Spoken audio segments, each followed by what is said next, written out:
Halo semuanya, selamat datang kembali di channel saya. Hari ini kita akan membahas tentang dasar klasifikasi dan jaringan syaraf tiruan. Yuk, kita mulai.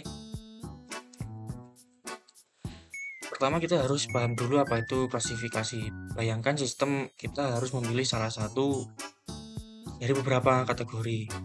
Bukan menebak angka, tapi menentukan status apakah sistem ini normal atau ada anomali. Intinya klasifikasi adalah seni memisahkan data menjadi tabel yang bermakna.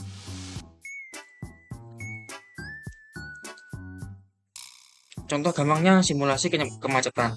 Kita memasukkan data kecepatan dan jumlah mobil. Outputnya bukan sekedar angka, tapi tabel.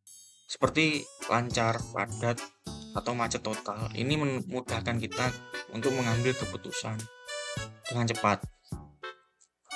Nah, alat yang paling keren untuk melakukan ini adalah jaringan saraf tiruan atau JST. Model ini terinspirasi dari otak kita sendiri. Rahasianya adalah pada bobot setiap informasi yang masuk diberi tingkat kepentingan tertentu.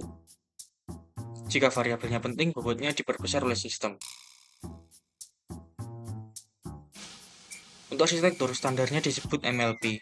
Ada 3 lapis utama.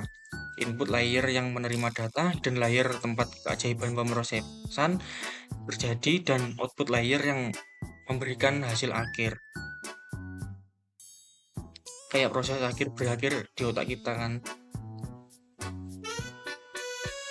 Mungkin rumus ini terlihat menyeramkan, tapi hasilnya sederhana.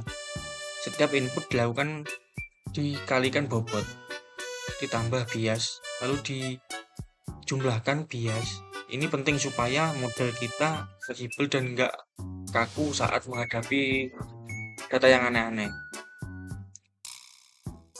Setelah dijumlahkan, kita butuh fungsi aktivasi.